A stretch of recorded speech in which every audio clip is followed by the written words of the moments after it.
بسم الله الرحمن الرحيم. معاكم أحمد سلامة. إن شاء الله بإذن الله ده أول فيديو لينا هنا في القناة بتاعتنا على الفيسبوك وعلى اليوتيوب، يا رب يعجبكم. الفيديو النهاردة بنتكلم فيه عن مجال العمل في تكنولوجيا المعلومات في دنيا الاي تي. ايه الوظائف اللي ممكن الواحد يلاقيها في المجال ده؟ لو انت طالب او شغال في المجال، ان شاء الله باذن الله الفيديو ده يهمك. انت عايز تشتغل في مجال تكنولوجيا المعلومات وحابب الدنيا دي، بس مش عارف الدنيا فيها ايه، وعايز تبقى مختلف، عايز يكون الشغل متوفر، وعايز وظيفة مناسبة لشخصيتك. الفيديو ده ان شاء الله بإذن الله يحطك على اول الطريق. خلينا نتكلم بس على انواع الشركات في اي بلد في الدنيا، سواء في مصر او في منطقة الخليج، في اي حتة في العالم. دنيا الشركات في الاندستري بتاعت الاي تي متقسمة لثلاث حاجات. متقسمة لفندور وبارتنر وديستريبيوتور. الفندور ده اللي هو الشركة المصنعة، اللي هي زي سيسكو، ديل، اتش بي، هواوي. دي الشركة الأم. تمام. وفي البارتنر اللي بياخد الوكالة من الشركة دي. يعني أنا عندي شركة ومضيت مع شركة ديل وبقيت ببيع أجهزة ديل وأجهزة اتش بي، سواء أجهزة كمبيوتر أو لابتوب أو سيرفرات. فأنت كده بتبقى بارتنر، ليك شروط معينة واتفاقيات معينة معاه. تمام. الشركة زي اتش بي وديل بتبقى موجودة ليها مقر واحد بس في كل بلد. بس البارتنر ممكن يبقى ليه، يعني الشركة الواحدة ممكن يبقى ليها كذا بارتنر. فمثلا عندك سيسكو مثلا بتبيع أجهزة الشبكات، هتبقى موجودة في مصر، ليها مقر واحد بس بيمثلها. بس في كذا شركة ماضية مع سيسكو از بارتنر. نفس الكلام في هواوي وفي اتش بي وفي ديل وفي أي فيندور تاني. تمام. الفيندور ما يقدرش يبيع مباشر للعميل، البارتنر يقدر يبيع مباشر. بمعنى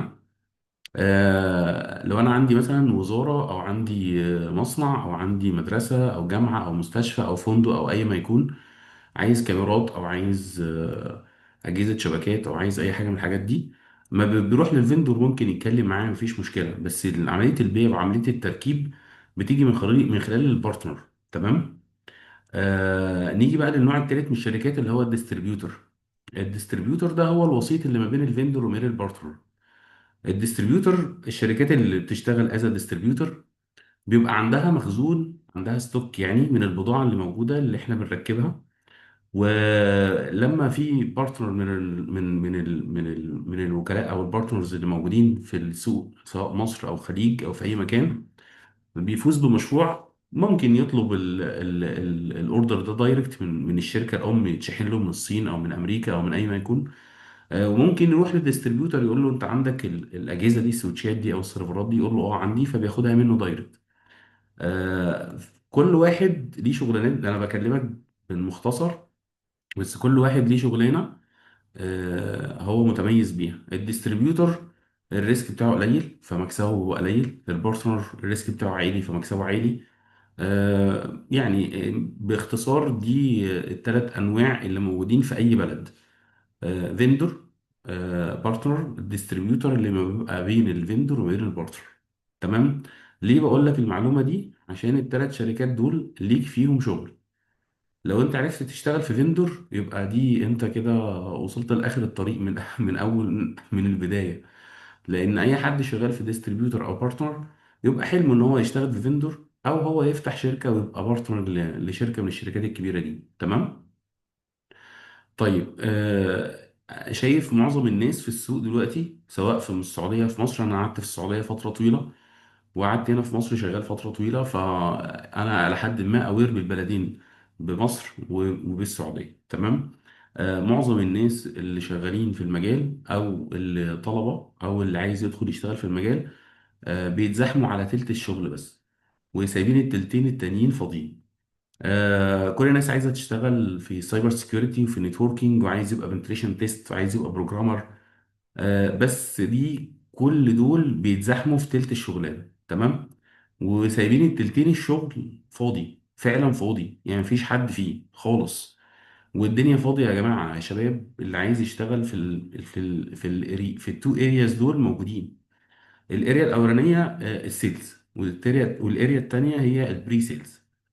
ليهم مستقبل كبير وليهم شغل كبير، وفعلا الكومبيتيشن فيهم قليله، واحنا كشركات بنتعب جدا عقبال ما نلاقي حد شاطر سواء سيلز او بري سيلز.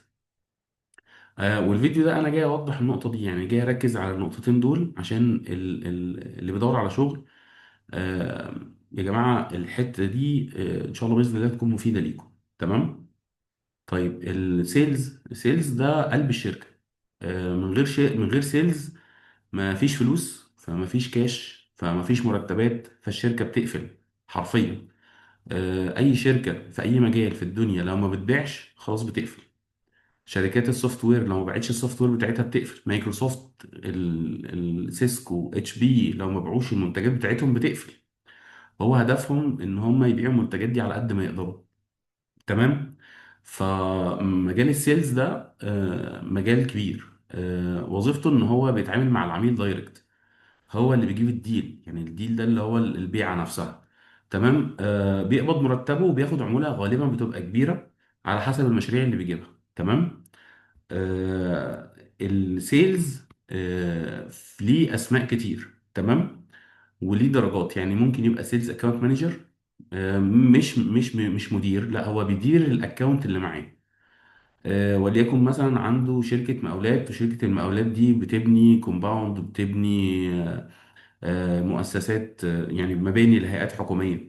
فهو عارف شركة المقاولات دي من أولها لآخرها ماشية إزاي. بمعنى يعني مين المهندس اللي بيراجع الديزاين، مين اللي بيطلع الأوردر، مين اللي بيبقى معاه فلوس، هيقفل البيعة دي عن طريق مين، السايكل بتاعت الفواتير جوه الشركة، مش شركته هو، لا الشركة اللي بيتعامل معاها.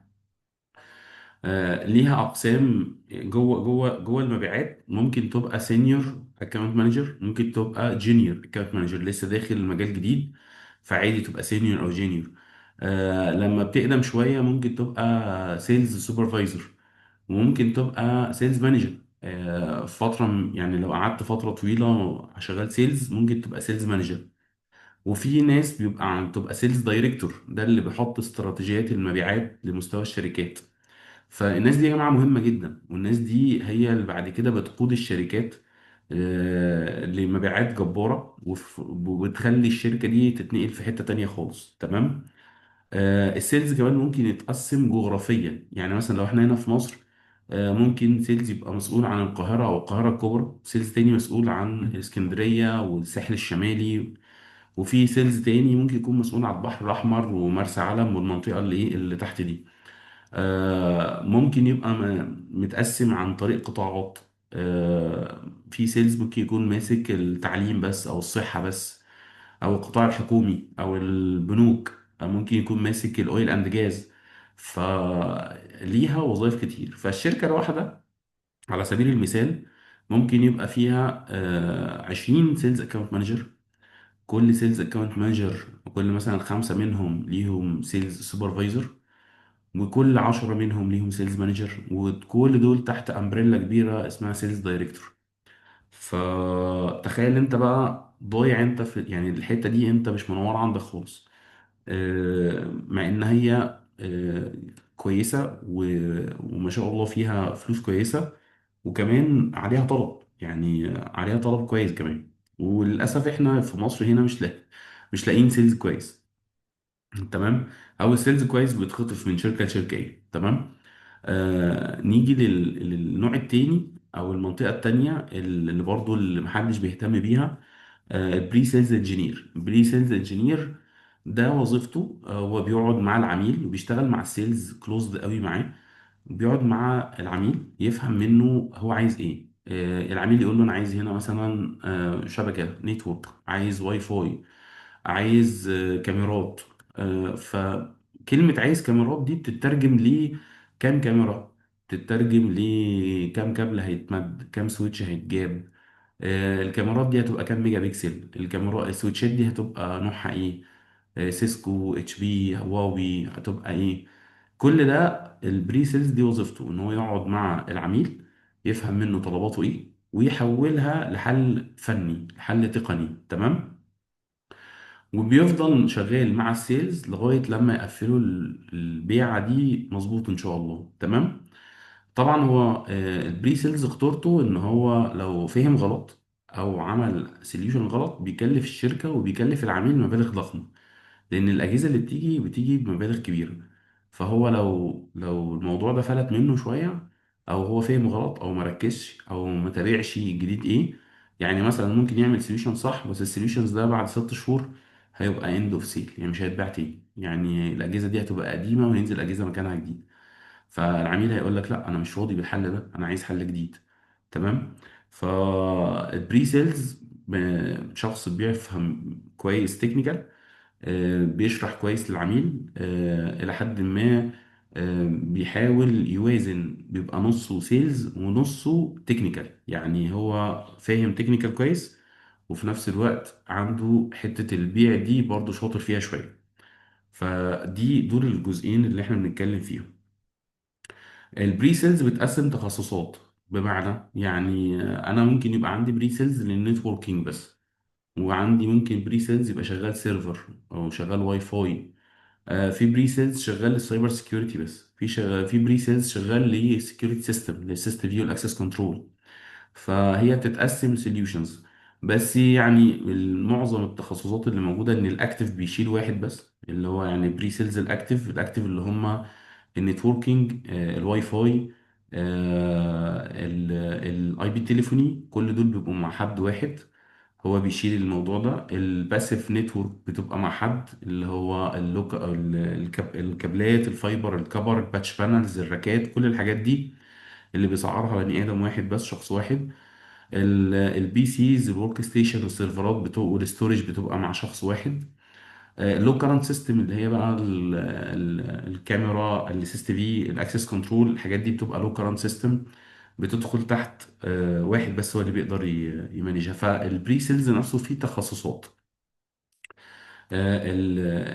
نيجي بعد كده للمنطقة اللي كل الناس بتتزاحم عليها بعد ما البيعة تتم والعميل يقول لك امين انا هشتغل معاكم. بيجي بعد كده تتحول الموضوع للبوست سيلز انجينير. البوست سيلز انجينير هو ده اللي بيركب، هو ده اللي بيعمل كونفيجريشن، هو اللي بيعمل امبلمنتيشن، هو اللي بيخلي الموضوع ده ينور. تمام. وهو اللي بيدرب العميل، ولو العميل محتاج حاجة بعد شهر 2 3 سنة هو اللي بيروح له وبيظبط له الموضوع ده. وهو ده المكان اللي بنسمع فيه بقى شهادات السيسكو سي سي ان اي وام سي اس اي والسايبر سيكيورتي والبنتريشن تيست والنتوركينج وكل القصص دي. آه، المزحومين او هم عندهم زحمه في الحته دي. تمام.